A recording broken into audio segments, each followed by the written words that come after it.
नमस्कार, जय हिंद स्टडी भारत में आपका हार्दिक स्वागत है। आज हम डिस्कस करेंगे 8 अक्टूबर 2022 शिफ्ट 2 यानी कि इवनिंग शिफ्ट का एग्ज़ाम एनालिसिस। तो कैसे क्वेश्चन आए थे इस बार।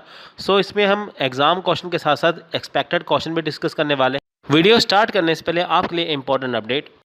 यूजीसी नेट एग्जाम के लिए आ गया है स्टडी भारत का सबसे बेस्ट गेस्ट पेपर, जिसमें आपको मिलेगा संभावित प्रश्नों का विशेष संग्रह। यानी कि अब स्मार्ट वर्क के साथ होगा आपका फाइनल विजन और सिलेक्शन होगा 100%।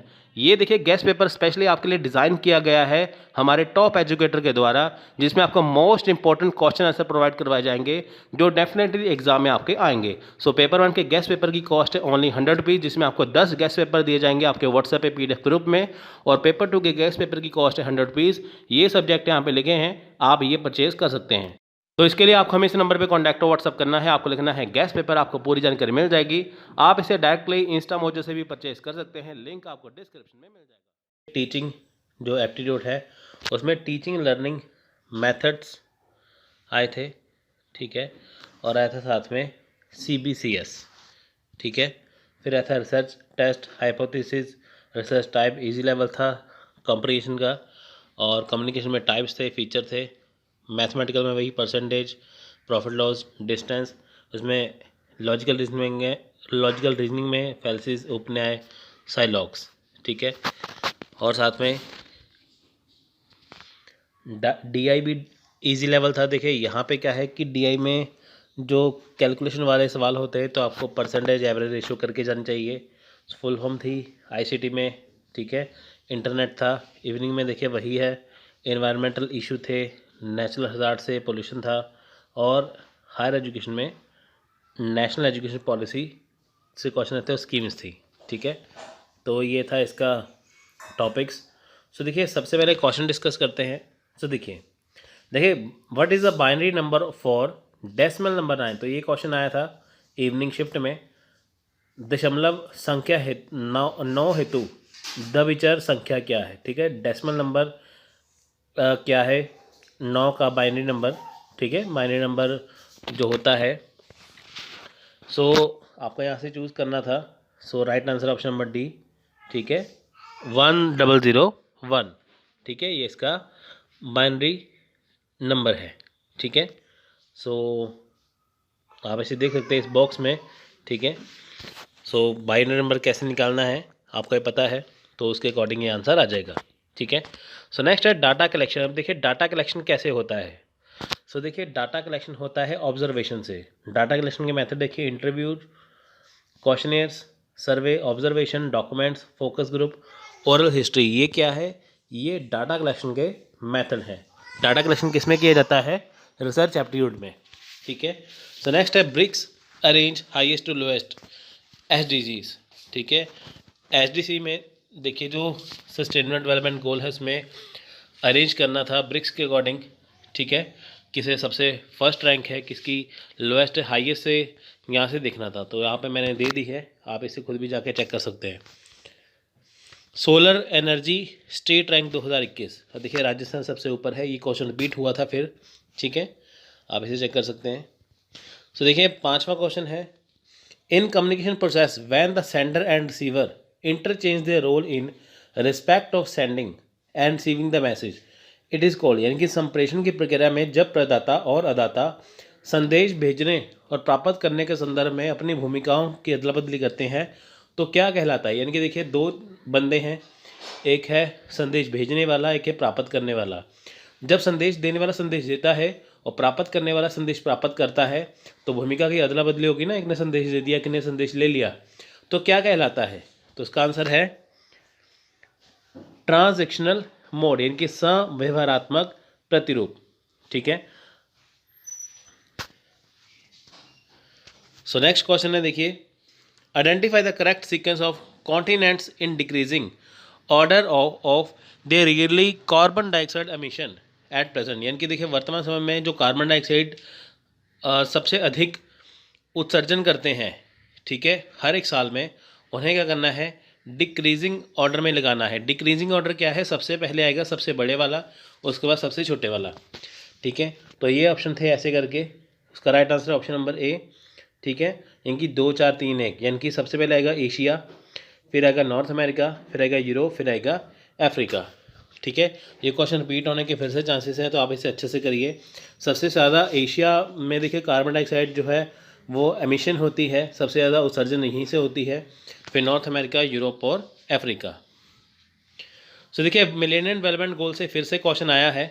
Millennium development goal of global partnership for development in visit making available the benefits of new technology specially which of the following, यानी कि विकास हेतु वैश्विक सहभागिता के सत्रावी विकास लक्ष्य में विशेषकर निम्नलिखित में से किन नई प्रौद्योगिकियों का लाभ मुहैया कराना अभिकल्पित है। देखिए यहाँ पे जो मिलेनियम डेवलपमेंट गोल है, ठीक है, तो उसमें ग्लोबल पार्टनरशिप जो है वो किन की है। सो देखिए ऑप्शन नंबर बी, यानी कि इंफॉर्मेशन एंड कम्युनिकेशन। अब देखिए मिलेनियम डेवलपमेंट गोल में इंफॉर्मेशन कम्युनिकेशन को ज़्यादा जोर दिया गया है, यानी कि millennium development goal of global partnership for develop is design to prove benefits new technology specially information and communication technology. अब देखिए आईसीटी में क्या है, जो मिलेनियम डेवलपमेंट गोल है, ठीक है, मिलेनियम डेवलपमेंट गोल में क्या है कि जो गोल नंबर 8 है वो है आईसीटी वाला, यानी कि कम्युनिकेशन टेक्नोलॉजी का। आप देखिए कम्युनिकेशन होगा, उसकी टेक्नोलॉजी होगी, तो आसानी से क्या है कि जो गोल को प्राप्त किया जा सकता है। ठीक है, सो नेक्स्ट क्वेश्चन है, देखिए the global emission of primary pollutants from natural sources are maximum in case of, यानी कि प्राकृतिक स्रोतों से निम्नलिखित में से किस प्राथमिक प्रदूषक का वैश्विक उत्सर्जन सर्वाधिक होता है। ठीक है, यानी कि देखिए अगर हम बात करें नेचुरल सोर्सेज की, प्राकृतिक स्रोतों की, तो उनमें से देखिए किस प्राथमिक प्रदूषक का, यानी कि किस प्राइमरी पॉल्यूटेंट का सबसे ज़्यादा सर्वाधिक भार होता है। ठीक है, तो nitric oxide, carbon monoxide, carbon dioxide या मीथेन, तो आंसर है मीथेन का। ठीक है, अगर हम प्राइमरी पॉल्यूटेंट की बात करें नेचुरल सोर्सेज से, तो सबसे ज़्यादा होती है मीथेन। प्राकृतिक स्रोतों से कार्बन डाइऑक्साइड का वैश्विक उत्सर्जन, देखिए यहाँ पे आंसर आएगा सी। ठीक है, यहाँ पे डी लिखा है, मीथेन नहीं आएगा, यहाँ पे आंसर आएगा सी। यानी कि प्राकृतिक स्रोतों से बात करें तो कार्बन डाइऑक्साइड का जो वैश्विक उत्सर्जन है वो सर्वाधिक होता है। ठीक है, सो ये थे क्वेश्चन जो आए थे। अभी एक्सपेक्टेड क्वेश्चन की बात करते हैं जो आ सकते हैं। देखिए इनके हिसाब से मैं आपको क्वेश्चन बता रहा हूँ कि कैसे आ सकते हैं। देखिए पहला क्वेश्चन है ब्लड रिलेशन का, तो ऐसा क्वेश्चन आ सकता है, A is the only sister of A ma'am, A man आएगा यहाँ पे, ए मैन।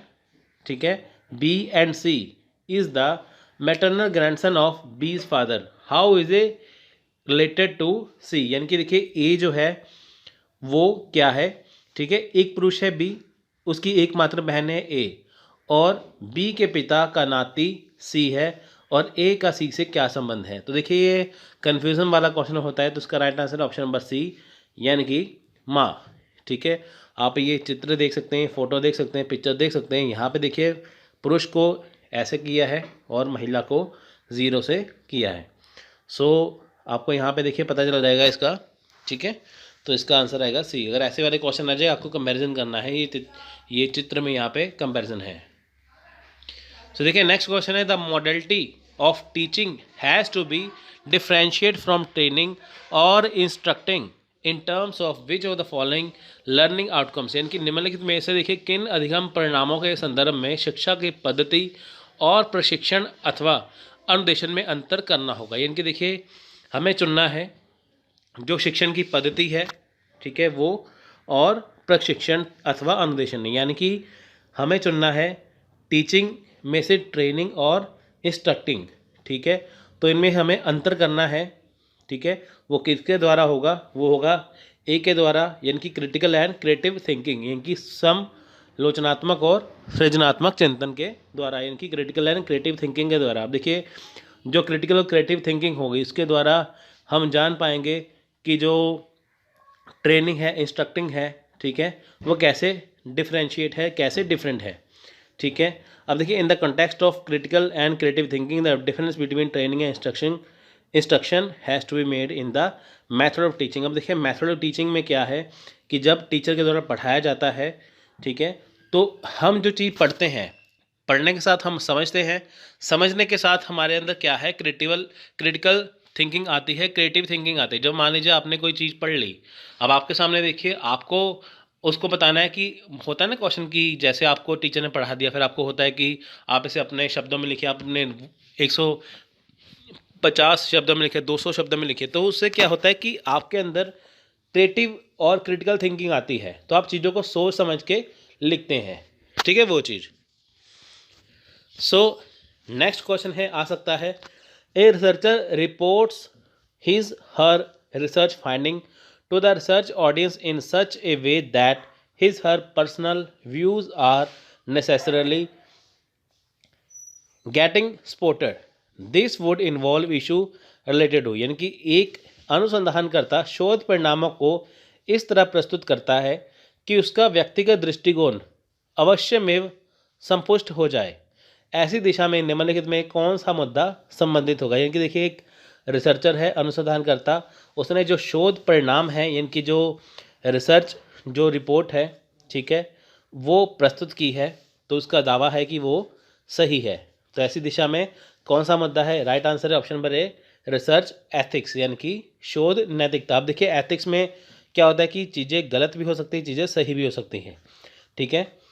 तो यहाँ पे क्या है, जो उसका पर्सनल व्यू पॉइंट होता है, देखिए जब भी रिसर्चर अपने रिसर्च को प्रेजेंट करता है, ठीक है, रिपोर्ट को जारी करता है, तो उसमें उसके पर्सनल व्यू पॉइंट होते हैं, ठीक है।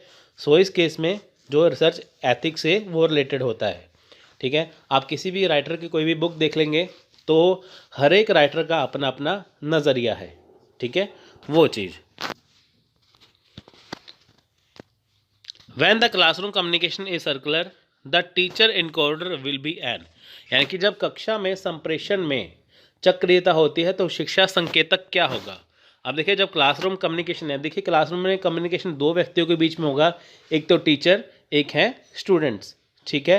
तो टीचर इनकोडर होता है, ठीक है। सो वो क्या है, वो है एक्टिव इनकोडर। एक्टिव इनकोडर मतलब देखिए जैसे बच्चे चुपचाप बैठे हैं तो टीचर क्लास में बच्चों को पढ़ाएंगे, तो वो हो गए एक्टिव इनकोडर, यानी कि वो बच्चों की हर बात पे जो क्या है वो नज़र रखेंगे, ठीक है। सो देखिए नेक्स्ट क्वेश्चन है, ये फिर से रिपीट हो सकता है, कोप 25 क्या है। अब देखिए जो कोप 25 क्या है, वो है क्लाइमेट चेंज से, ठीक है, the 25th edition of the conference of the parties. अब देखिए कोप 25 का मतलब क्या है, conference of the party 25th edition, यानी कि पार्टियों का जो कॉन्फ्रेंस हुई थी, 25वीं कॉन्फ्रेंस थी पार्टीज की, ठीक है। United nation framework convention of climate change, यानी कि UNFCCC, ठीक है, इसे कोप 25 भी कहते हैं।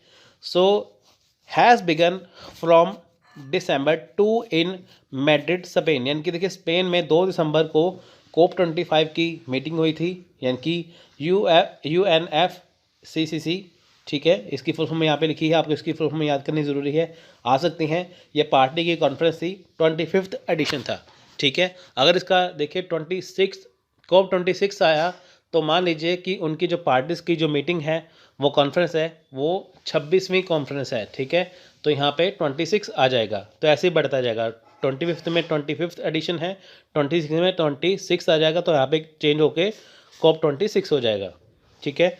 Originally the summit was scheduled to be held at Chile, South America, but violent mass movement across the country made Chile reluctant from hosting the event. अब देखिए पहले ये चिली, साउथ अमेरिका का चिली वहाँ पे होना था, लेकिन वहाँ पे देखिए वायलेंट मूवमेंट हो गया, तो इसकी वजह से स्पेन में रखा गया, ठीक है। The location of the conference is rotated every year in different region of the world. अब देखिए दुनिया के हर एक देश में क्या है, रोटेशन होती है, यानी कि अभी यहाँ हो गई तो कल को किसी और देश में मीटिंग होगी, ठीक है, तो हर एक जगह होती है। So this year it was turn to South America. अब देखिए इसके बाद क्या होगी, साउथ अमेरिका में हुई। सो एजेंडा क्या है इसका, देखिए प्राइम ऑब्जेक्टिव क्या है इसका कि complete the rule book of to the 2050 Paris agreement. अब देखिए 2015 में जो पेरिस एग्रीमेंट हुआ था और 2020 में, ठीक है, जो इफेक्टिव में आया था, ठीक है। तो उसे क्या है, प्राइम ऑब्जेक्टिव क्या था उसका, उसे कंप्लीट करना, ठीक है। रिप्लेस द 1997 क्योटो प्रोटोकॉल, ठीक है। अब देखिए 1997 में क्योटो प्रोटोकॉल आया था, उसे हटा के क्या था, उसे हटा के यहाँ पे इन्होंने पेरिस एग्रीमेंट लेके आए थे, जिसे 2015 में लाया गया। कहा गया कि 2020 में इसे इफेक्टिव बनाया जाएगा, यानी कि 2015 में पेरिस एग्रीमेंट हुआ, 2020 में कहा गया इसे इफेक्टिव बनाया जाएगा। ये किसके बदले था, ये क्योटो प्रोटोकॉल के बदले था, ठीक है। तो ये क्लाइमेट चेंज के अकॉर्डिंग है, ठीक है। इशू क्या थे इसमें, जैसे कार्बन मार्केट्स है, ठीक है। अब देखिए कार्बन बहुत ज़्यादा निकलती है, जिससे हमारे एनवायरनमेंट को खतरा है, तो उसके अकॉर्डिंग ये की गई थी। इनकी पर्यावरण की सुरक्षा के लिए क्या क्या नियम बनाने चाहिए, क्या क्या करना चाहिए, तो उसके लिए ये हुआ था, ठीक है। COP25 देखिए, COP24 देखिए कहाँ पे हुआ था, पोलैंड में, ठीक है। तो COP25 कहाँ पे हुआ था, मैड्रिड स्पेन में, ठीक है। तो ये क्वेश्चन आ सकता है। सो नेक्स्ट देखिए क्योटो प्रोटोकॉल। अब देखिए क्योटो प्रोटोकॉल में गैसेस, ये पहले क्वेश्चन आया था, गैसेस कौन सी है, carbon dioxide, methane, nitrous oxide, hydrochlorofluorocarbon, hydrofluorocarbons, perfluorocarbons, ठीक है, और सल्फर हेक्सा फ्लोराइड। अब देखिए 6 कैसे हैं, कई जगह 7 लिखी हैं, वो गलत है, लेकिन 6 है। क्योटो प्रोटोकॉल क्या था, देखिए ये UNFCCC जब देखिए जब जैसे COP25 हुआ था ना, वैसे ही इसके पहले क्योटो प्रोटोकॉल था। ये इंटरनेशनल एग्रीमेंट था कि जो होते हैं ना, कि जैसे ये भी इन्वायरमेंट से रिलेटेड था, ठीक है, वो चीज़ें। अब देखिए क्योटो प्रोटोकॉल की ये सारी चीज़ें यहाँ पे लिखी हुई हैं, आप इसे देख सकते हैं आसानी से। तो क्योटो का नाम क्योटो क्यों था, क्योंकि देखिए इसे अडॉप्ट किया गया था क्योटो जापान में 1997 में, और ये 2005 में फोर्स में आया था, ठीक है। तो ये हुआ था क्योटो प्रोटोकॉल, ठीक है। अब देखिए COP25 जो हुआ था वो क्या था, कि जैसे हमने कहा था ना कि जैसे इन्वायरमेंटल में जो क्लाइमेट चेंज है उसके लिए हुआ था, तो वैसे ही क्योटो प्रोटोकॉल सबसे पहले आया, उसके बाद में COP25 आया, ठीक है। वो सारी चीज़ें इसमें आती हैं, ठीक है। अब देखिए vital role, question number 7, a vital role in human resource development of a country centred on skill, man power, productivity and the quality of life of its people is focused on which of the following domains, यानी कि किसी देश की कुशल जनशक्ति, उत्पादकता और लोगों के जीवन की गुणवत्ता पर केंद्रित मानव संसाधन विकास में निम्नलिखित में से किस क्षेत्र में बल दिया गया। आप देखिए किसी क्षेत्र देश की अगर कुल कोई जनशक्ति है, उत्पादकता है, लोगों का जीवन की जो गुणवत्ता है, ठीक है, तो किस क्षेत्र में बल दिया गया है ज़्यादा, ठीक है। उसका आंसर है option number C, technical education के ऊपर, ठीक है, टेक्निकल एजुकेशन। अब इससे देखिए होगा क्या, कि जो स्किल होगा मैन पावर का, प्रोडक्टिविटी का, ठीक है, उससे पता चलेगा कि देश का जो लोगों का रहन सहन वो कैसा है।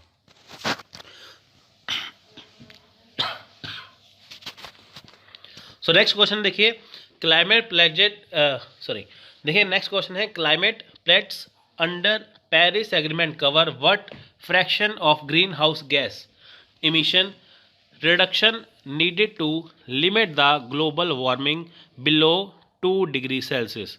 अब देखिए पेरिस समझौते के अंतर्गत जलवायु परिवर्तन संबंधी वचनबद्धता में वैश्विक तापन को 2 डिग्री से नीचे सीमित रखने के लिए ग्रीन हाउस गैस उत्सर्जन में कितनी भिन्नीय कटौती शामिल है, ठीक है।